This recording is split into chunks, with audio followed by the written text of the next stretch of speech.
sou o Alfa e Ômega, diz o Senhor Deus, aquele que era e que há de vir, o Todo-Poderoso. Louvado seja Deus, digno é o Senhor. Na última parte da nossa congregação, nós continuamos no livro dos Atos dos Apóstolos, capítulo de número 17, e nós vamos encerrar hoje os primeiros 9 versículos, nos quais o apóstolo Paulo, na sua segunda viagem evangelística, esteve evangelizando na cidade de Tessalônica, para quem depois ele escreveu 2 cartas aos Tessalonicenses. Nós vimos primeiro as ações do apóstolo Paulo, Silas, Timóteo, toda a equipe que estava com o apóstolo Paulo ali pregando o evangelho. E nos versículos de 4 a 9, as reações das pessoas que foram alvos dessa pregação na cidade de Tessalônica. Nós vimos no domingo à noite o versículo 4, a reação dos convertidos. E hoje nós vamos ver nos versículos de 5 a 9 a reação dos judeus. A reação dos judeus que viviam ali em Tessalônica e que não foram convertidos, tá? A palavra de Deus, nós precisamos entender isso, tá? A palavra de Deus, ela tem o poder de atrair uns e repelir outros. A palavra de Deus é assim, é como uma espécie de ímã espiritual que atrai uns e repele outros. Se você, como eu, é um daqueles que são atraídos pela palavra, dê glória a Deus, porque muitos são repelidos e não atraídos. As pessoas atraídas pela palavra, a reação delas é positiva, a reação delas é em direção ao Senhor, elas se voltam de verdade para o Senhor. Mas as pessoas repelidas pela palavra, elas ficam, quando não se levantam contra, elas ficam assim: ah, será que é isso mesmo? Ah, será que realmente é assim? E não se aproximam mesmo do Senhor, fica na delas, e na delas vão para a condenação. A palavra de Deus opera atração e opera repulsão. Sempre foi assim na história da humanidade. Foi assim com os profetas no período do Antigo Testamento, foi assim com o ministério de Jesus em Israel, foi assim com o ministério dos apóstolos depois de Jesus, e é assim com o ministério da igreja até o fim dos tempos. A palavra de Deus é a mesma palavra que atrai uns e repele outros. Gostaríamos que ela atraísse todos, mas essa não é a realidade. A realidade é que ela atrai uns e repele a outros. Claramente a gente vê isso nessas viagens que o apóstolo Paulo fez e que ficaram aqui registradas no livro dos Atos dos Apóstolos. E não foi diferente na cidade dos Tessalonicenses. Teve judeus, como outros que não eram judeus, que foram atraídos pela palavra que Paulo anunciou ali e foram convertidos a Cristo. Mas teve judeus e outros também, que não eram judeus, que foram repelidos, não foram atraídos e se levantaram contra a palavra, ok?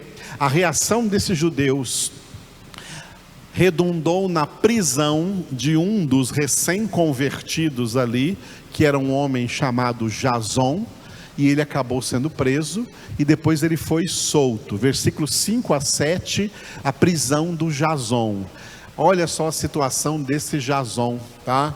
Ele, provavelmente, nós não temos muitos recursos biográficos de Jason aqui, mas provavelmente ele era um homem importante na cidade de Tessalônica, e que quando viu judeus não convertidos se levantando contra Paulo e sua equipe, e talvez já tendo notícia do que aconteceu com Paulo e Silas em Filipos, quando foram presos, ele deu um jeito de proteger os pregadores do Evangelho, e acabou, mesmo sendo um recém-convertido a Cristo, se entregando no lugar deles, e acabou sendo preso.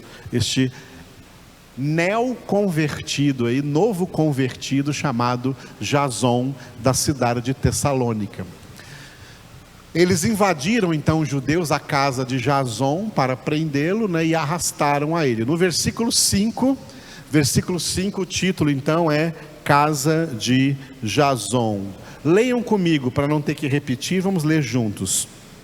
Os judeus, porém, movidos de inveja, trazendo consigo alguns homens maus dentre a malandragem, ajuntando a turba, alvoroçaram a cidade e, assaltando a casa de Jason, procuravam trazê-los para o meio do povo. Olha o que os judeus, que se diziam muito religiosos na sua religião judaica, olha o que eles fizeram. Aqui está a prova de que religião não corrige corrupção de alma. Religião encoberta corrupção de alma. E quando eles querem manifestar essa corrupção, eles manifestam. E aqui eles foram buscar, olha só, homens maus dentre a malandragem. Eles foram buscar bandidos, para fazer aí uma tropa de bandidos para perseguir, talvez bater ou até matar o apóstolo Paulo e os seus companheiros, tá? E foi por isso, nesse intuito, que eles invadiram a casa do Jason. E, não achando a eles, arrastaram o dono da casa, arrastaram Jason, versículos 6 e 7.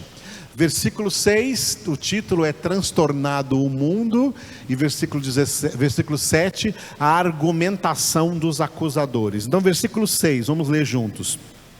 Porém, deixa eu colocar para vocês aqui, para quem está vendo pelo slide, juntos. Porém, não os encontrando, arrastaram Jason e alguns irmãos perante as autoridades, clamando: estes que têm transtornado o mundo chegaram também aqui. Ou seja, os judeus estavam preocupados, e olha o que eles disseram, né? Estes, referindo-se ao apóstolo Paulo e a sua equipe de evangelizadores, e esses judeus já tinham notícia do que aconteceu na região da Galácia, na primeira viagem de Paulo com Barnabé, e agora já estavam também com notícias do que aconteceu na cidade de Filipos, de onde eles vieram, e no dizer deles, eles estão falando assim, ó, estes homens, eles têm transtornado o mundo. Eu li uma Bíblia uma vez, que chama-se uma Bíblia parafraseada, né?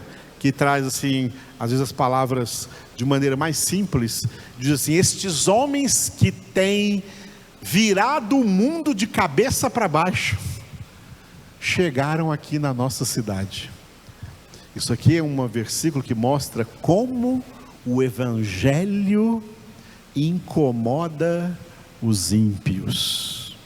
O Evangelho verdadeiro incomoda os ímpios. Eles se sentem transtornados diante da palavra, porque eles não são atraídos pela palavra, eles são repelidos por ela. Então, quem prega o evangelho para essas pessoas são pessoas que transtornam o mundo, tiram a paz do mundo, a falsa paz. E a argumentação dos acusadores, versículo 7, vamos ler juntos. Os quais Jason hospedou. Todos estes procedem contra os decretos de César, afirmando ser Jesus outro rei. O que eles argumentaram para tentar encontrar um motivo plausível de prisão para os pregadores do evangelho é que eles estavam anunciando outro rei, o rei Jesus Cristo. E na época, o grande império romano era o império do rei, cujo título era o César. Tá? O César era o rei. E quem pregava o evangelho, como quem prega o evangelho, diz assim: Jesus Cristo é o Rei dos reis e o Senhor dos senhores. O Rei eterno é Jesus, Rei acima de todos os reis, de todas as nações da terra. Então eles achavam nisso um motivo para tentar condenar e aprisionar os pregadores do evangelho. E não encontrando provas então plausíveis contra o Jason, tiveram que soltá-lo, né? Mas houve uma agitação na cidade e depois foi paga a fiança para que Jason saísse da prisão. Versículo 8, agitação. Vamos ler juntos.